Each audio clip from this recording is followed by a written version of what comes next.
xaaladda abaareed ee ka jirta deegaankan Woodward iyo guud ahaan deegaanada hoostaga ayaa laga soo dayrinaya waxaana marba marka ka dambeysay si adkaanaysa nolosha dadka iyo dunyadaba. Telefishinka Soomaaliya News oo ku kurgalaya xaaladda abaareed ee deegaamadaasi ayaa waxaan u jahaysan deegaamo fara badan oo ay ka mid yihiin Balharac, Geedeer, Balcad, Xamar Lugu Xidh, Dogoble, Banyaal, Carraweyn iyo deegaamo kale oo fara badan oo hoostaga magaalada Woodward iyadoo dhammaan deegaamadaasi ay yihiin deegaamo ay aad u saameysay abaartu waxaba yaraatee gurmad abaareed oo loo fidiyeen aysan jirin dadkaasi xoolo dhaqatada ah. Dadkan xoolo dhaqatada ayaa waxa ay yihiin kuwa ay gabi ahaanba ka dhamaadeen xoolihii waxaana haatan halisa nolosha dadka reer guuraaga oo iyagu markaasi aan awoodeen waxay biyo iyo quud midnaba siistaan. awal waxaynu arki jiray iyadoo dadka lagu walwalo hadeer xoolihii baa ninkii wax sii haystay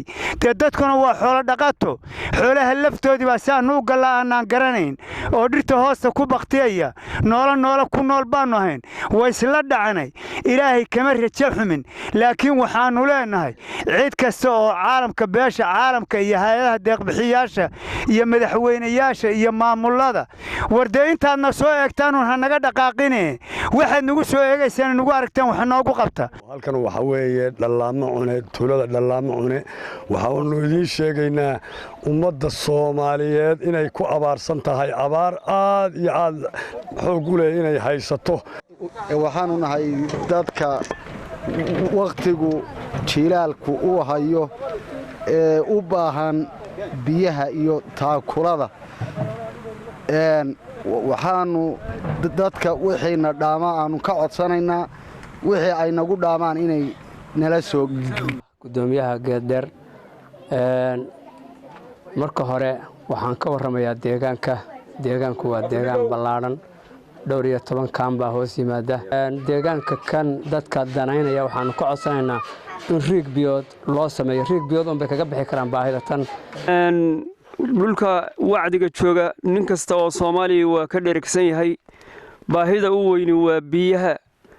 waxaan riigahayn waxba kama tari karaan iyo deeqa Ilaahay labadaas wax ka tari kara aad iyo aad waxaan u codsanaynaa inaanu helo ceel riig si kala biyahaas nooma gaari karaan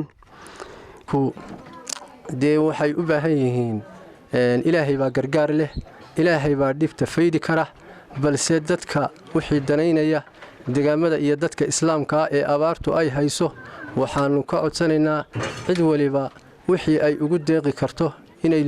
soo gaarsiiyaan oo u keenaan oo ay ugu soo si degdeg ma garanaysaa oo habsamiya waxaan kale oo u sheegaynaa dadkaasi waa dad ballaaran oo aad u baaxad weyn. daba deegaanadaasi dadka ku nool ayaa waxa ay baaq qayladaaneed ay u dirsadeen ummadda islaamka meel ay joogaan hay'adaha maamulada iyo cid kastaba inay ka soo qayb qaataan sidii loogu soo gurman lahaa dadkana ay saameysay abaartu. Sakariya Maxamed Ciise Wadani wararka telefishinka Som News Woodward.